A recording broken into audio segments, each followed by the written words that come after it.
اوفوا بعهد الله اذا عاهدتم وقال النبي صلى الله عليه وسلم لا تماري اخاك ولا تمازحه ولا تعده موعدا فتخلفه او كما قال عليه الصلاة والسلام صدق الله العظيم وصدق رسوله النبي الكريم ونحن على ذلك لمن الشاهدين والشاكرين.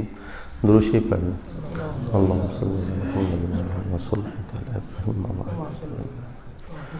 اللهم بارك على محمد وعلى آل محمد.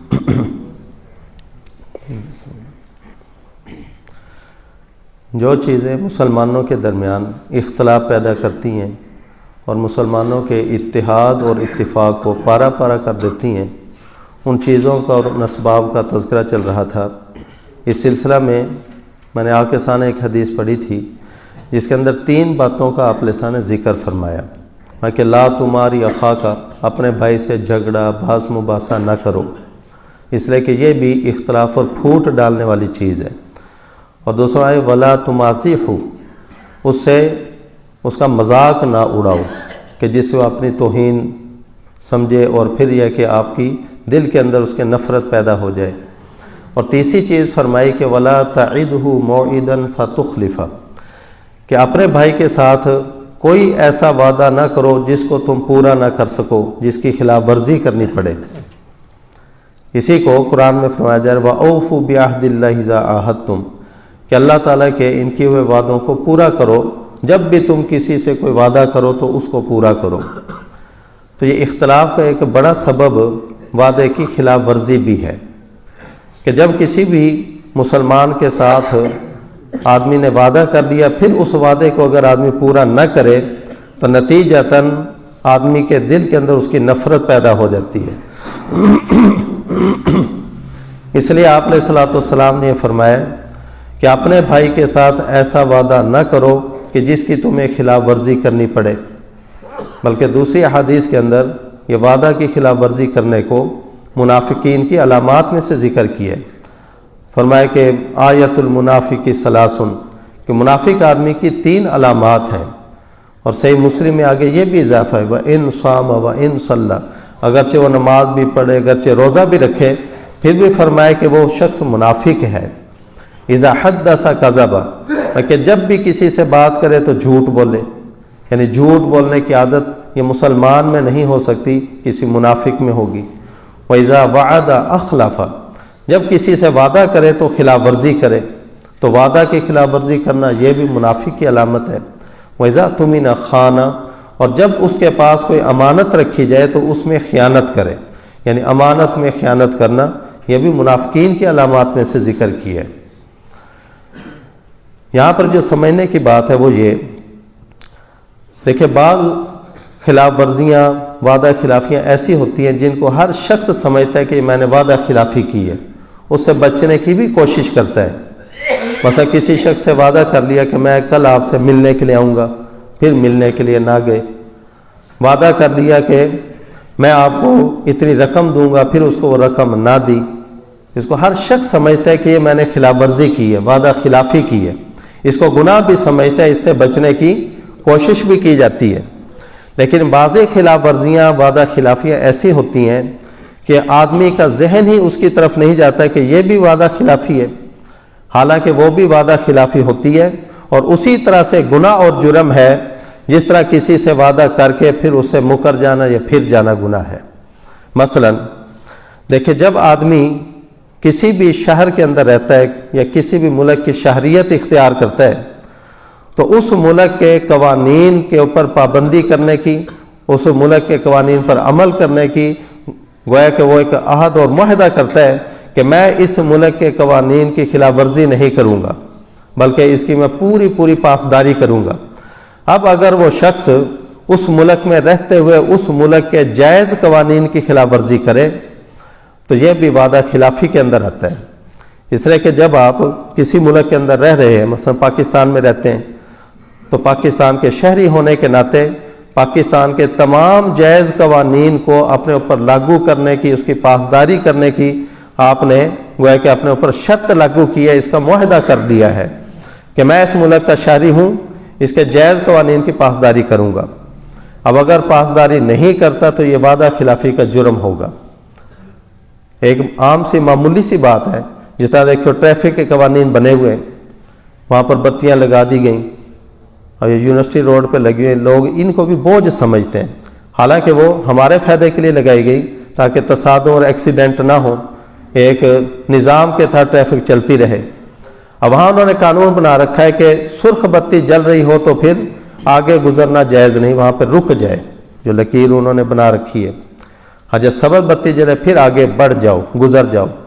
اب اگر ایک شخص وہاں پر سرخ بتی جلتے ہوئے دیکھنے کے باوجود وہاں سے آگے گزر جاتا ہے تو یہ بھی وعدہ خلافی ہے۔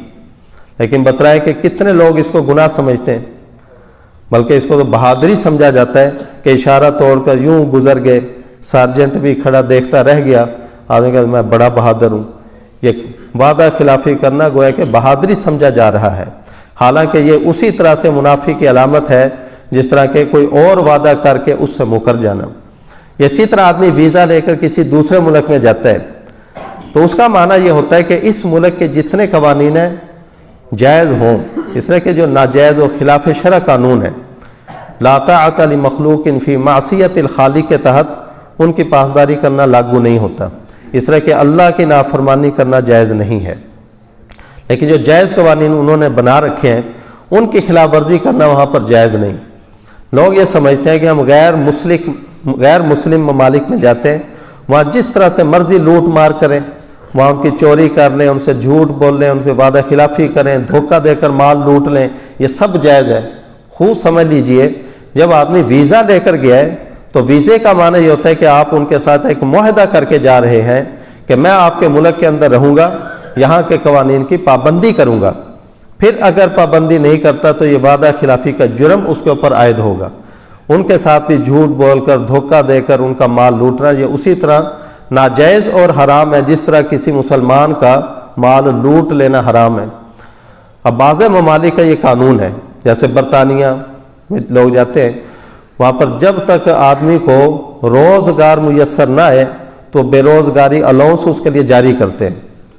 یہ حقیقت میں یہ قوانین بنائے تھے حضرت عمر رضی اللہ تعالیٰ نے کہ جب بھی بچہ جیسے ہی پیدا ہوتا تو اس کا الاؤنس اور اس کا وظیفہ جاری کر دیا جاتا تھا۔ لیکن اب یہ قوانین انہوں نے لے رکھے ہیں، ہم نے چھوڑ دیے۔ تو انہوں نے یہ قانون بنا رکھا ہے کہ جب تک اس کو روزگار میسر نہیں آئے گا ہم اس کو بے روزگاری الاؤنس دیں گے، وہ اچھی خاصی رقم ہوتی ہے۔ اب ہمارے بعض لوگ یہاں سے جاتے ہیں، وہ یہ داؤ کھیلتے ہیں کہ وہاں پر لکھوا دیا کہ ہم بے روزگار ہیں، ہمیں ابھی کوئی روزگار میسر نہیں۔ وہ بے روزگاری الاؤنس بھی لیتے رہتے ہیں اور چھپ چھپا کر اپنی ملازمت اور محنت مزدوری بھی کرتے رہتے ہیں، وہ کہ دوہری کمائی کر رکھی ہے۔ وہ کہ بے روزگاری کو بھی اپنا ایک پیشہ بنا لیا کہ بے روزگاری الاؤنس سے یہ دھوکے دہی سے وصول کر لیا جائے۔ ذہن کے اندر وہی بات بیٹھی ہوئی ہے کہ یہ غیر مسلم حکومت ہے، ان کا مال جس طرح سے ہو لوٹ لو تو سب جائز ہے۔ بھی یہ جائز نہیں ہے۔ اگر آپ ویزا لے کر نہ جائیں، ویسے چلے جائیں، چھپ چھپا کر کے آپ چلے گئے، انڈیا میں گھس گئے جا کر، امریکہ میں جا گھسے اور وہاں ان کا مال لوٹیں اور نکال کر لے آئے، وہ جائز ہے۔ اس طرح کہ جب آپ چوری چھپے گئے ہیں اس ملک میں تو آپ نے ان سے کوئی معاہدہ نہیں کیا، لیکن جب ویزا لے کر گئے تو پھر معاہدہ کیا۔ اسی طرح یہ سمجھیے کہ جب آدمی کسی بھی ادارے کے اندر داخل ہوتا ہے، ان سے منسلک ہو جاتا ہے، چاہے ملازمت کے لیے چاہے پڑھنے کے لیے، تو اس ادارے کے جتنے قوانین ہیں ان کو اپنے اوپر لاگو کرتا ہے۔ بلکہ یہ جو ہمارے مدارس بھی ہیں، ان کے جو باقاعدہ داخلہ فارم ہوتا ہے اس کے اوپر شرائط داخلہ لکھی ہوتی ہیں کہ یہ کام کرنے ہیں، یہ نہیں کرنے، اور باقاعدہ اس کے اوپر لکھا ہوتا ہے کہ میں حلفاً اس چیز کا معاہدہ کرتا ہوں، تو حلفاً معاہدہ بھی کیا۔ پھر جو طالب علم ان قوانین کی پاسداری نہ کرے، خلاف ورزی کرے، تو وہ بھی وعدہ خلافی کا جرم اس کے اوپر عائد ہوگا۔ چاہے استاد دیکھیں چاہے نہ دیکھیں، لیکن اللہ تعالیٰ کی نگاہ سے نہیں چھپ سکتے۔ لہذا اگر چوری چھپے بھی اس معاہدے کی خلاف ورزی کی جا رہی ہے تو وعدہ خلافی کا جرم اس کے اوپر عائد ہوگا۔ تو وعدہ خلافی کرنا اتنا جرم ہے کہ آپ علیہ الصلوۃ والسلام نے بچوں کے ساتھ بھی وعدہ خلافی کرنے سے منع کیا ہے۔ ایک صحابی یا صحابیہ ایک بچے کو بلا رہے تھے کہ آؤ میں آپ کو کوئی چیز دوں گا، اور وہ بچہ اس کی طرف آیا تو آپ علیہ الصلوۃ والسلام نے ان سے پوچھا کہ واقعتاً آپ کے پاس دینے کے کچھ ہے یا ایسے ہی جھوٹ موٹ وعدہ کر رہے اس سے؟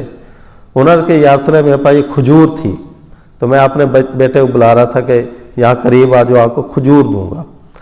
تو آپ علیہ السلام نے فرمایا کہ اگر آپ کے ہاتھ میں کچھ نہ ہوتا تو یہ آپ کے اوپر جھوٹ کا اور وعدہ خلافی کا جرم عائد کیا جاتا. دیکھو بچوں کے ساتھ بھی اس طرح جھوٹ بولنا، وعدہ خلافی کرنا جائز نہیں. اصل میں یہ بچوں کے ساتھ جو وعدہ خلافی کرنے سے منع کیا جا رہا ہے، اس کی وجہ یہ کہ یہ بچوں کی تربیت میں داخل ہے. یہ اگر آپ ان کے ساتھ وعدہ خلافی کریں گے، جھوٹ بولیں گے، تو گویا کہ بچپن ہی سے آپ اس کو جھوٹ بولنا اور وعدہ خلافی کرنا سکھا رہے ہیں. اسے بچوں کے ساتھ بھی وعدہ خلافی نہ کی جائے. بہرحال یہ مسلمانوں کے اتفاق کو ختم کرنے والی ایک چیز وعدہ خلافی بھی ہے. اس سے جب کسی کے ساتھ کوئی وعدہ کرو اس کو پورا کرو، بلکہ وعدہ کرنے سے پہلے سوچ لو کہ میں اس کام کو کر بھی سکتا ہوں کہ نہیں. اگر کر سکتے ہیں تو وعدہ کر لیں، اگر نہیں کر سکتے تو پھر اس کا وعدہ ہی نہ کیا جائے. اللہ تعالیٰ سے دعا ہے کہ ہمیں عمل کی توفیق عطا فرمائے. آمین. وآخر دعوانا الحمدللہ.